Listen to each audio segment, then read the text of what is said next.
welcome to our Q&A series. This week is all about meal prep. We're answering the 10 most common questions you guys ask about meal prep. I'm Lindsay. I'm Rachel. And we're gonna jump right into the questions you guys have. When do you meal prep, on one day or multiple days? So this has changed and shifted. When I had only just Brody, I would do a lot more bulk prep on one day during a weekend, during a nap time, or I'd have my husband watch him for a couple hours so I could do a bulk prep. And now with 2 kids, I segment it a lot more. So I'm doing maybe a half hour here, 20 minutes here, so it's broken up. Typically it looks like this. Fridays, I'm home with the kids. So Friday mornings, Brody and I will meal prep pancakes or muffins, or both if I can. So I'll do a baking item on Friday morning, and that's for Brody and me and my husband for the week. And then on Sunday, typically during nap time, I will try and get in a freezer meal, or I will prep and cut up veggies. I'll prep fruit, and I'll usually do like baked eggs or egg sandwiches for breakfast as well. So it's a lot more split up nowadays because Bella needs to eat like every 2 hours.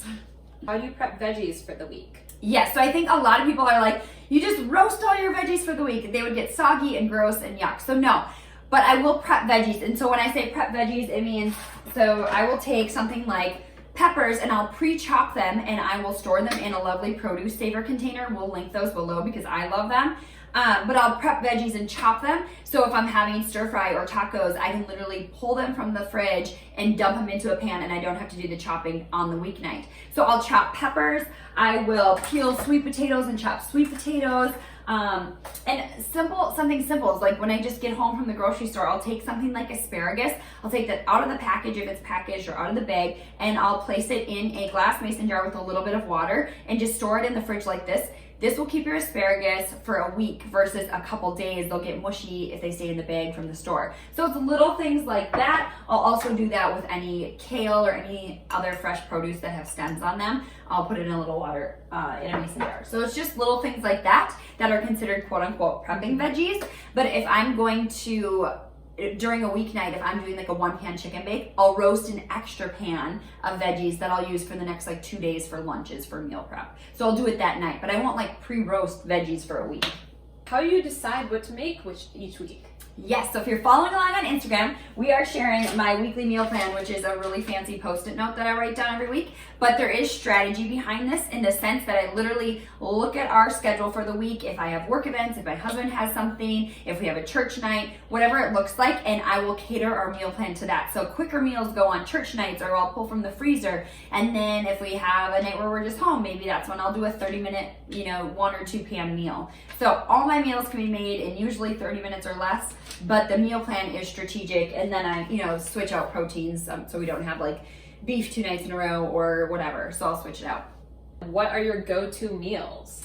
Yes, so go-to meals that are typically always on the meal plan are some type of stir fry, some type of tacos. Those are really easy, basic meals, but you just mix them up every week by switching out the protein. So we'll do steak tacos, we'll do shrimp tacos, we'll do salmon tacos, we'll do sweet potato tacos. Like you literally just switch out your protein sources or your main, and then you'll sometimes switch up the marinades or the sauces. I'll do like a mango corn salsa, and then I'll do black beans or whatever. You switch it up. Or for stir fry, we'll do like beef and broccoli with a teriyaki, and then I'll do a chicken curry with peppers.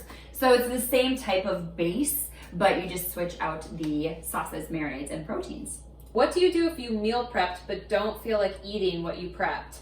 So that happened a lot when I was pregnant. I didn't really love leftovers when I was pregnant. It doesn't happen as much anymore. I'm pretty basic. I kind of, I can eat the same thing all week, so I'm not as picky there. But if you are picky, or if you're pregnant and you're meal prepping and you're like, yuck, that's gross. That's the beauty of meal prep, is I would typically always pack extras, in the sense of I would pack spinach pancakes or muffins. So I'd have some other items to choose from on hand as well. That just stinks sometimes, and then maybe you just, if you're at a coffee shop, you grab lunch there. It's the nature of the game, but yeah. How do you rotate through your freezer stash so nothing goes bad? So super simple as well. So I make a weekly meal plan and it sticks on my fridge. It's a Post-it note. And then behind that is always another Post-it note. And this is just a running tally of what's in my freezer. So you'll see I've crossed off some items as we've used them. I've added items. So I literally just keep a running tally of what's in the freezer. And every week I typically pull one meal from the freezer on a night that we're busy or that we have an event going on. And then every weekend or week I strive to double batch something or to add one meal to the freezer. So every week I'm usually pulling something and then I'm adding something. So it rotates pretty frequently, and I keep a running tally so I don't forget. Do you have any time-saving meal prep hacks? Yes, so my time-saving meal prep hack this is perfect because we have a busy week, so these were literally in my fridge and freezer. But I would say steam in a bag brown rice is a super simple one. I love having a grain on hand, so whether it's quinoa or brown rice or farro or whatever it is, if I have time, I'll bulk prep that on Sundays, but if I don't, I have it in the freezer, and steam in a bag is my go-to. And then you can make a meal out of steam in a bag, so a grain. It's like a grain bowl. You'll see this on my list a lot. And then you'll top it with a veggie. This is like steam in a bag broccoli, but any type of veggie you can top it with. And then buying the grilled chicken breasts. This is from Target, or buying a rotisserie chicken, something that you can top it with, and then literally add a sauce or a marinade or a pesto or whatever you have on hand. You could always add a runny egg. That's another go-to. So literally grain, veggie, and pre-cooked protein is a go-to. You can make it a burrito bowl, add canned corn and canned black beans, keep it really budget friendly. So those are a good hack. What are some of your grab-and-go snacks that don't require meal prep? Yeah, so I usually in my purse is nuts, or trail mix is my go-to. I love trail mix. I have apples. They travel really nice. Apples with a little peanut butter or nut butter packet is a nice way to add a healthy fat. You can have a banana nut butter. Those instant oatmeal cups, I love, or you can make your own instant oatmeal. Having instant oatmeal on hand, you just have to add hot water to it. You can get it at a coffee shop. And Perfect bars. I like Perfect bars. How do you meal prep on a budget and balance eating quality or organic with budget-friendly meals? So that's something that's going to take more work, and it's a little bit more strategic when planning and buying things in bulk or buying on sale and being flexible at the store. So if you see something's on sale, like if beef steaks are on sale, it's like adjusting your meal plan. So it takes more work and you have to be flexible. Honestly, it's something I'm not that good at yet. I'm still working on. We do budget a little heavier for our grocery bill because it's something I personally feel investing in. But that said, I'm not always buying organic. I will take the conventional route a lot. And so I spend the bulk of our money on produce and meats. So not produce like vegetables, but on meats, salmon, chicken, anything, eggs. I will spend more money on those because those are protein sources. So that's where a lot of basically like pesticides or unfriendly things that they really store in those and they cling to those. So I will spend more money on our produce and meats, and then dairy would be the second tier. So it'd be like your meats, and then dairy is my second tier because of omega-6s versus omega-3s. Maybe that's something we can talk about another time, but grass-fed dairy comes with more omega-6s, or more omega-3s. Omega-6s have inflammation, which are more present in other dairy forms. And then produce, like your fruits and vegetables. And fruits and vegetables, a lot of time buy conventional. There's the Dirty Dozen you can look at, and you can try and buy organic for the Dirty Dozen. But anything with a peel or a skin on it, like bananas or avocados, always buy conventional. How did you get started with meal prep? It seems like a great idea, but overwhelming.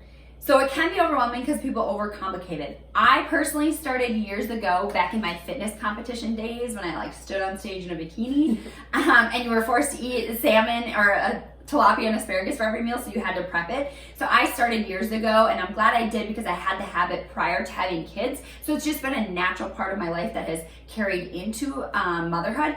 So I'm grateful for that because it is hard or could be overwhelming to just up and start. So I had that habit before, so I feel grateful for that.